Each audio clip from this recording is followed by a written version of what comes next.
The greatest misery of human race is misunderstanding.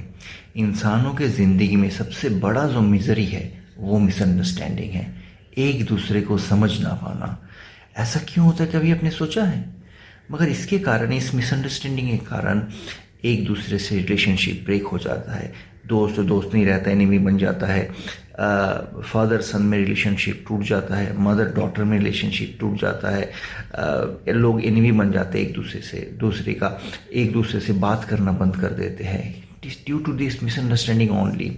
कारण ढूंढ के निकालेंगे तो बहुत ही छोटा कारण निकलेगा, मगर इस मिसअंडरस्टैंडिंग के कारण ये सब चीज होता है। And the world is becoming horrible day by day due to misunderstanding. आज हम इस वीडियो में ये फाइंड करेंगे मिसअंडरस्टैंडिंग होता क्यों है, और इस मिसअंडरस्टैंडिंग को अगर अवॉइड करना है तो करना क्या पड़ेगा। तो सीधा चलिए वीडियो के अंदर और अंडरस्टैंड करते हैं मिसअंडरस्टैंडिंग के बारे में। मगर उससे पहले इस वीडियो को अगर आपको पसंद आए तो इस वीडियो को ज़रूर लाइक करना। मिसअंडरस्टैंडिंग के बारे में आप क्या सोचते हो इसके बारे में कमेंट ज़रूर करना, ये आपको मदद करेगा, हमें भी मदद करेगा। इसके साथ साथ इस चैनल में आप नए हैं तो ज़रूर सब्सक्राइब कीजिएगा और इस वीडियो को शेयर कीजिएगा ताकि ज़्यादा से ज़्यादा लोग इस वीडियो को देख सके और मिसअंडरस्टैंडिंग के बारे में जान सके और मिसअंडरस्टैंडिंग अवॉइड कर सके। तो सीधा चलिए वीडियो के अंदर। इस वीडियो में हम लोग डिस्कस कर रहे थे what is misunderstanding. Misunderstanding is nothing but a failure to understand something or someone, that is misunderstanding। And misunderstanding में और एक बात है, ये एक फेलियर है। आप किसी का बात सुन रहे हैं, उसके साथ अब सहमत अगर नहीं है, डिसएग्रीमेंट क्रिएट हो रहा है, डिफरेंस ऑफ ओपिनियन क्रिएट हो रहा है, तभी में मिसअंडरस्टैंडिंग हो सकता है बहुत ज़बरदस्त तरीके से। अब मिसअंडरस्टैंडिंग पैदा क्यों होता है, इसके 3 कारण हैं और इस वीडियो में हम लोग वो तीनों कारण डिस्कस करेंगे। और तीनों कारणों को अगर अवॉइड किया जाए तो मिसअंडरस्टैंडिंग को शायद हम लोग अवॉइड कर सके। सबसे पहला कारण है कि बिलीफ सिस्टम हमें मिसअंडरस्टैंडिंग क्रिएट करने में मदद करता है। मान लीजिए कि आपके दिमाग में कोई थॉट आया है और आप वो थॉट को शेयर करना चाहते हैं, मगर द प्रॉब्लम इज कि जिसके साथ आप ये थॉट शेयर करेंगे उसके दिमाग में अगर पहले से उस सब्जेक्ट के ऊपर एक बिलीफ सिस्टम है, तो आपका जो थॉट आप शेयर करेंगे वो थॉट का जो मीनिंग है, मीनिंग अगर उसका बिलीफ सिस्टम से अलग है तो फिर मिसअंडरस्टैंडिंग क्रिएट हो सकता है। ये कुछ भी डिस्कशन हो सकता है, कुछ भी डिस्कशन से ये निकल सकता है कि आपके मन में जो बात है और वो आप जैसे करके प्रेजेंट कर रहे हो सामने वाले के सामने, और सामने वाला का बिलीफ सिस्टम अगर कुछ दूसरा है उस सब्जेक्ट में, तो फिर definitely there will be misunderstanding.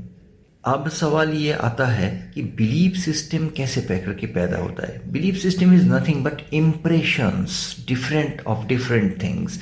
बचपन से जो आप धीरे धीरे करके पले बड़े हैं और बड़े हो गए हैं, अभी डिफरेंट टाइम में आप डिफरेंट चीज़ें देखें, एक्सपीरियंस किए हैं, दूसरों से सुने हैं, और आपके दिमाग के अंदर धीरे धीरे करके हर चीज़ का एक इम्प्रेशन बनता गया और वो इम्प्रेशन धीरे धीरे आपका बिलीफ सिस्टम में बदल गया। अगर कोई भी चीज़, कोई भी इम्प्रेशन अगर आप देखते हैं, एक्सपीरियंस करते हैं और वो आपका दिमाग में बहुत दिन रहता है, तो वो इम्प्रेशन और एक्सपीरियंस धीरे धीरे करके आपका बिलीफ सिस्टम में बदल जाता है। That is how you develop a belief system. Now the thing is कि आपके पास मान लीजिए एक सेट ऑफ बिलीफ सिस्टम है ऑन ए पर्टिकुलर सब्जेक्ट, और कोई दूसरा आदमी आके उसी सब्जेक्ट के ऊपर ऐसा कोई इंफॉर्मेशन पास ऑन कर रहा है जो आपका बिलीफ सिस्टम के साथ मैच नहीं कर रहा है। There will be misunderstanding 100%। इसीलिए इसको अवॉइड करने के लिए करना ये होगा कि जब कोई आदमी आपको इंफॉर्मेशन पास ऑन कर रहा है तो आप उसको ओपन हार्ट से सुने, वो उसको रिसीव करे। बिलीफ सिस्टम के ऊपर बेस करके उसको रिसीव नहीं करने से सही रहेगा।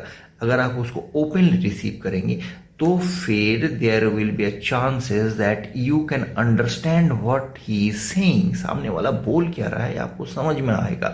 मगर आप अगर पहले ही अगर कोई एक बिलीफ सिस्टम के ऊपर बेस करके उसका बात सुन रहे हैं, then there will be problem. शुरू से ही मिसअंडरस्टैंडिंग क्रिएट हो जाएगा, ये बात तो पक्का है। इसीलिए पॉइंट नंबर 1 में अगर मिसअंडरस्टैंडिंग आपको अवॉइड करना है तो इंश्योर कीजिए कोई इन्फॉर्मेशन आपके पास अगर आ रहा है तो आप अपना बिलीफ सिस्टम को भूल जाइए, जो बहुत ही डिफिकल्ट है मगर भूलना पड़ेगा। भूल जाइए और इन्फॉर्मेशंस को पूरा सुनिए और उसके बाद उसका जांच पड़ताल आप कर सकते हैं, उसको स्क्रूटनाइज कर सकते हैं, उसके ऊपर इन्फॉर्मेशंस और गैदर कर सकते हैं और फिर उसको अंडरस्टैंड कर सकते हैं। ये ज़रूरी नहीं है कि आपका बिलीफ सिस्टम में जो जो चीज़ें हैं वो सारे सच है, ऐसा बिल्कुल ज़रूरी नहीं है। आपका बिलीफ सिस्टम में जो जो इम्प्रेशन आपका दिमाग में डाला गया है, जानबूझ के डाला गया है या फिर आपका दिमाग में इम्प्रेशन ऐसे ही आ गया है और आपका बिलीफ सिस्टम पैदा हुआ है उसके ऊपर बेस करके, ये ज़रूरी नहीं है कि सारा बिलीफ सिस्टम जो आपके दिमाग में है, मेरे दिमाग में है, वो सब सही है और सच है। गलत भी हो सकता है। इसलिए कोई इन्फॉर्मेशन आपके पास आ रहा है तो उसको ओपन दिमाग से, ओपन हार्ट से उसको सुनिए, रिसीव कीजिए और फिर उसको उसके ऊपर एनालिसिस कीजिएगा, तब जाके आपको सही इन्फॉर्मेशन पता चलेगा and at the same time आप मिसअंडरस्टैंडिंग अवॉइड कर पाएंगे। This was point number 1। Now we will go to point number 2। Point number 2 में ऐसा हो सकता है कि आप कोई चीज़ कम्युनिकेट कर रहे हैं और जिसको कम्युनिकेट कर रहे हैं उसके पास आपका सब्जेक्ट के ऊपर कोई बिलीफ सिस्टम नहीं है, ज़िंदगी में वो सब्जेक्ट पहली बार सुन रहा है, ऐसा होने का भी चांसेस है। तभी भी मिसअंडरस्टैंडिंग क्रिएट हो सकता है। कैसे करके क्रिएट हो सकता है? यहाँ पे आप जो कम्युनिकेट कर रहे हो वो चीज़ मिसअंडरस्टूड होने का चांसेस 3 चीज़ के ऊपर डिपेंड करते हैं यहाँ पे। एक है आपका कम्युनिकेशन स्किल, ये 1 नंबर। 2 नंबर में the difficulty of the subject, जो सब्जेक्ट आप बता रहे हो वो कितना डिफ़िकल्ट है सामने वाले के लिए वो। और 3 नंबर है the ability to understand the thing by the listener. Listener जो सुनेगा उसका एबिलिटी कितना है कोई चीज़ अंडरस्टैंड करने के लिए, ये 3 चीज़ के ऊपर डिपेंड करेगा। If the person don't have any previous belief system on the subject on which you are speaking, जो बात आप कहने जा रहे हो उसके ऊपर अगर कोई बिलीफ सिस्टम सामने वाले के पास नहीं है तो ये 3 चीज़ मिसअंडरस्टैंडिंग क्रिएट करने के लिए बहुत काफ़ी है। एक छोटा सा एग्जाम्पल से हम इसको समझ सकते हैं। मान लीजिए कि एक टीचर एक बच्चे को पढ़ा रहा है, मैथ्स पढ़ा रहा है। यहाँ पे टीचर का कम्युनिकेशन स्किल अगर बहुत ख़राब है, सब्जेक्ट ओके है और बच्चे का लिसनिंग पावर, अंडरस्टैंडिंग पावर भी ओके है, तब भी मिसअंडरस्टैंडिंग हो सकता है। क्योंकि टीचर क्या कम्युनिकेट कर रहा है, टीचर कुछ और कम्युनिकेट करना चाहता है मगर बोल कुछ और रहा है, ऐसा से मिसअंडरस्टैंडिंग क्रिएट हो सकता है। दूसरा नंबर पॉइंट मैंने कहा था कि एबिलिटी ऑफ द लिसनर। मान लीजिए टीचर बहुत अच्छा है, वो अच्छे से कम्युनिकेट कर रहा है, सब्जेक्ट भी अच्छा है, मगर जो स्टूडेंट है वो उसका अंडरस्टैंड करने का जो एबिलिटी है उतना स्ट्रॉन्ग तगड़ा नहीं है, तभी मिसअंडरस्टैंडिंग हो सकता है। और तीसरा एस्पेक्ट मैंने कहा था जो डिफ़िकल्टी ऑफ द सब्जेक्ट। मान लीजिए कि टीचर भी बहुत अच्छा है, वो अच्छे से कम्युनिकेट कर सकता है, स्टूडेंट वो भी बहुत अच्छा है और वो भी अच्छे से सुन सकता है, उसका अंडरस्टैंडिंग का पावर जो है वो बहुत ही अच्छा है, मगर बच्चा छोटा स्टूडेंट को कैलकुलस पढ़ाया जा रहा है या फिर थर्मोडायनेमिक्स पढ़ाया जा रहा है, subject is very difficult for the student. यहाँ पे मिसअंडरस्टैंडिंग हो सकता है कि टीचर जो बोलेगा बच्चे को समझ में नहीं आएगा कि हो क्या रहा है यहाँ पे। So this 3 things are in line. एक है जो बोलेगा उसका कम्युनिकेट वो कर पा रहा है कि नहीं कर पा रहा है, दूसरा डिफ़िकल्टी ऑफ द सब्जेक्ट और तीसरा जो सुन रहा है उसका अंडरस्टैंडिंग का level. If you don't have a belief system then this 3 things are enough to create misunderstanding. तो फिर इसको कैसे करके हम लोग ओवरकम करें? इसको ओवरकम करने के लिए रास्ता बहुत ही आसान है। कम्युनिकेशन स्किल आपका सॉलिड होना चाहिए, पक्का मजबूत होना चाहिए, ताकि आप जो कम्युनिकेट करना चाहते हो वही कम्युनिकेट हो, कुछ दूसरा कम्युनिकेट ना हो। आप कुछ सोच रहे हैं, मुंह से कुछ और बोल रहे हैं, तो कम्युनिकेशन स्किल में गड़बड़ है, फिर इसके ऊपर काम करना पड़ेगा। सो कम्युनिकेशन स्किल आप इम्प्रूव कीजिएगा तो होगा। जिससे आप बात कर रहे हैं उस हिसाब से सब्जेक्ट चुनिए और डिफ़िकल्टी ऑफ द सब्जेक्ट जो है उस हिसाब से चूज़ कीजिए।